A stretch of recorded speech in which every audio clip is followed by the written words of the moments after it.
Hey, welcome to How to Play, brought to you by the Games Capital. Today we're looking at the winner of the 2015 Kennerspiel des Jahres, Broom Service. Now this game is all about delivering potions, so you take on the role of various characters that are going to be collecting potions and then delivering them to the various castles that are situated throughout the game board.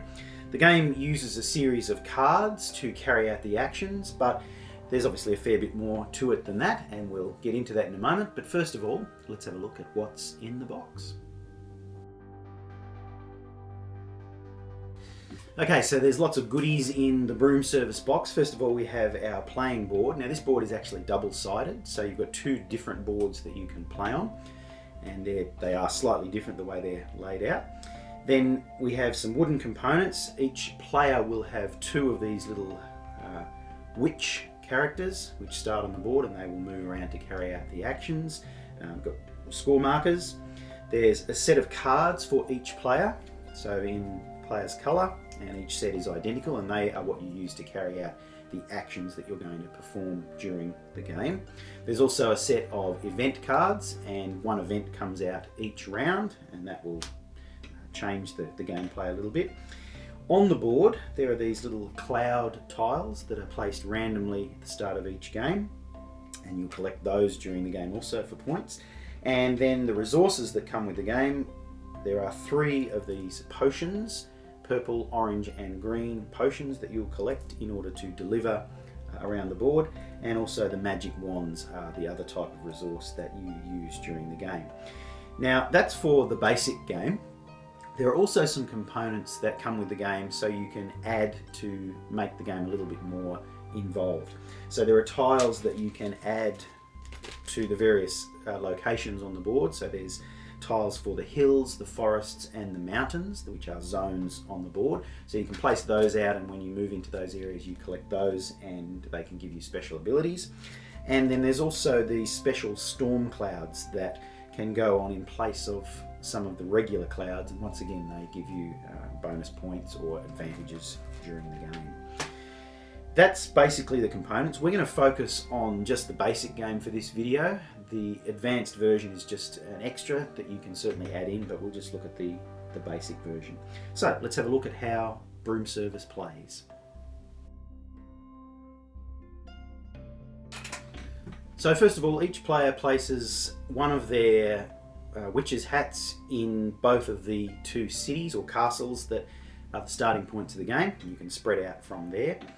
Then at the start of the round, a new event card is turned over, and we discover what that is. Now these all are a little bit different, and they perhaps change your plan. Some of them require you to be in the same, both of your witches in the same location at the end of the turn to earn bonus points. Sometimes it's having a certain set of resources might give you bonus points. There's a whole heap of different things that can happen. So we turn over one of those, find out what it is, and that will perhaps change how we plan our turn. Then from your set of 10 action cards, each player will select 4 of those that they want to carry out during this turn. Now, just something else that happens, depending on the number of players, there are also going to be some actions that are bewitched for each turn. Now, in order to find out what they are, we take one deck of cards from a colour that's not being used, and depending on the number of players, we take some of those cards and place them face up at the start of the round. So for example, if there's only 2 players, we would take 3 out of these cards, place them face up, and those particular actions are bewitched for that turn. Now what that means is that if you select to take one of those actions, you're going to lose 3 points. You can still take the action, but you've got to be aware that you'll lose 3 points. Now for 3 players, you'll only show 2 cards. For 4 players, there'll only be 1 card. And for 5 players, obviously, there are no bewitched cards. Now each round, those are removed and a new set of bewitched cards are played. So it sort of makes it a little bit interesting trying to decide whether you want to take those actions that currently will lose you points. So each player will select from their set of 10 cards, 4 cards to play during this round. Then the start player will decide which of those 4 cards he's going to play first, and then he has a choice of selecting either the brave action or the cowardly action. Now if they elect to perform the cowardly action, then they just take the action and play moves to the next player. Now the next player must, if he has this card in his hand of 4 cards, he must play it at that point. Each player must follow with a matching card if they can. They also then get to choose whether to do the brave or cowardly action. However, if the first player that plays that card says, no, I'm going to do the brave action, then he has to wait, because only one person will be allowed to perform the brave action. So the next player has an opportunity, if he has that card, to play it and say, no, I am going to carry out the brave action. And then potentially the next player also has that opportunity.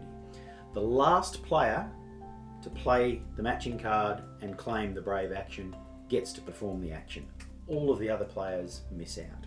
Now the reward is much greater for taking the brave action, but sometimes you miss out, so you may be better off taking the cowardly action.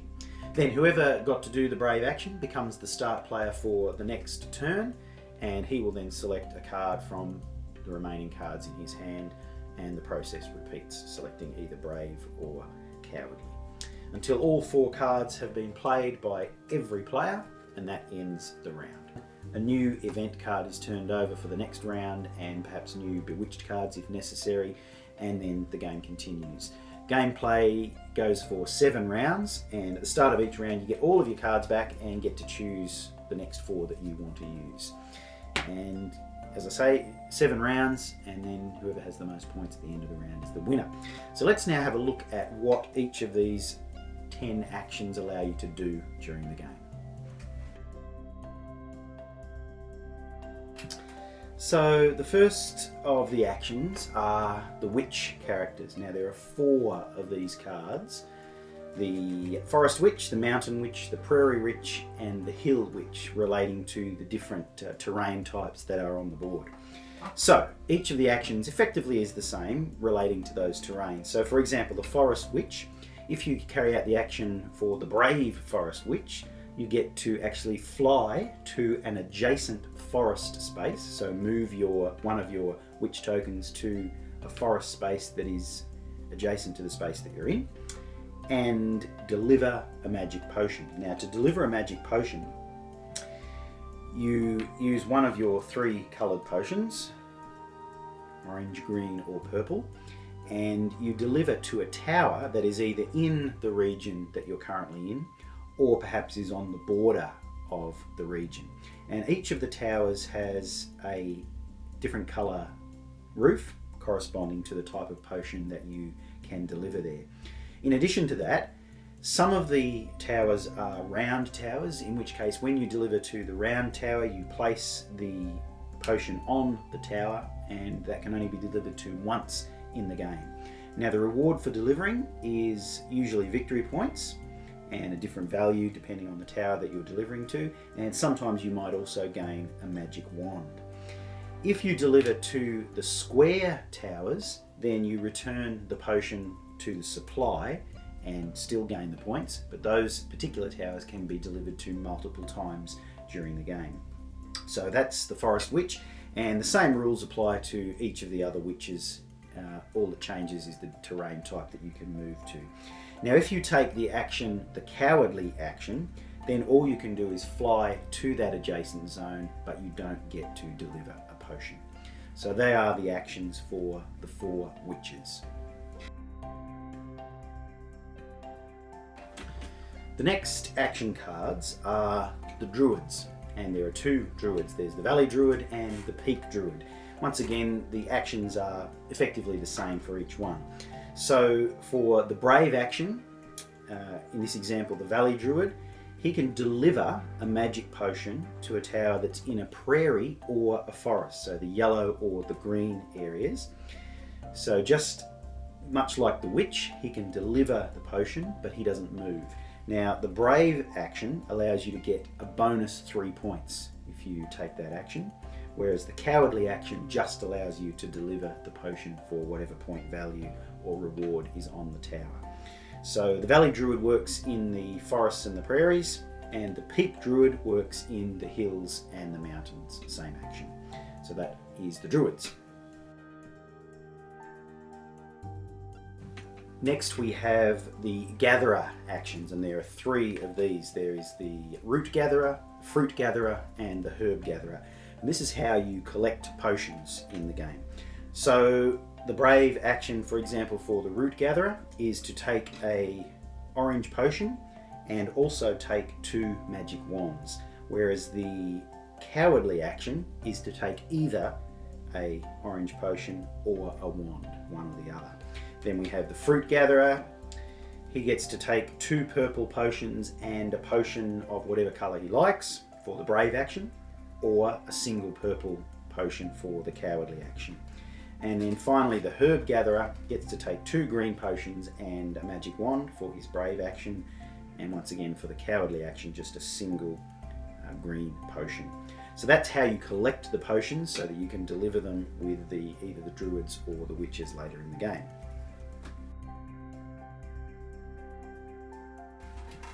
And then the final action is the weather fairy.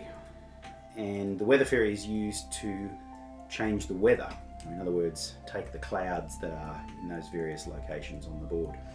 Now, I haven't mentioned this, but normally if an area has a cloud in it, you can't travel into that area until the cloud has been removed. Now, also on the board there are some lakes which have clouds in them. They can never be traversed, so no, you can never go onto the lakes, but you can collect the clouds from those areas, and you use the weather fairy to do that. So the brave action for the weather fairy is to charm away an adjacent cloud. So you need to be in an area where there is a cloud in one of the zones adjacent to it. Now the way this works is, depending on the clouds have a little star with a number in it, and that tells you how many magic wands you need to give up in order to collect that particular cloud token. So they range from 1 to 3. Sometimes there's a couple of really expensive ones. This one over here, 6, and the reward is greater. Now the brave action lets you do it and also get an additional 3 bonus points, whereas the cowardly action just lets you collect the cloud, giving up those magic wands. Now the reason that you would do that obviously is to clear the space so you can move into the various zones, but also at the end of the game you're going to score points for the lightning bolts that are also on these cloud tokens. So most of them have 1 lightning bolt, some have 2, there's one that has 3, and the more of these lightning bolts, the more points you will score as an end game bonus when the game is over. So they're the 10 actions that you can carry out, and you can, as mentioned before, select to do any of those at any time, and depending on what your plan is. So the game lasts for 7 rounds. 7 events will occur, and at the end of the 7th round you will have accumulated points during the game. There's one final round of scoring where you will accumulate points for resources that you may still have. So the way that works is you need to have a batch of either 4 different resources, in which case you'll earn 4 points for each batch, or you can also have a batch of 3 different resources, and that will earn you 2 points. So you figure out how many bonus points you need to get for whatever resources you've got left over, and then also you'll score points for those lightning bolts that you may have collected on those clouds. And there's a little sliding scale. Depending on how many of those you've collected, you'll get bonus points for that. Then whoever has the most points is the winner. In summary, each round players select 4 action cards to play. The start player plays a card and decides whether to take the brave or cowardly action. All other players must play the matching card if they can. Only one player may take the brave action each turn. The round continues until all cards have been played. After 7 rounds, the player with the most points is the winner. So Broom Service is a great little game. It's fairly simple. You'll be into it fairly quickly once you figure out or get used to the idea of choosing brave or cowardly and how that system works. And the good thing about this game is, well, first of all, you've got 2 boards to play on, so the gameplay will change depending on which side of the board you're playing. And then you also have all of these add-on bits that don't add a lot of complexity to the game, but also make the game a little bit more interesting as you collect those and gain the special abilities or the special powers that come with those. So you can make the game a little bit more complex as you get used to it.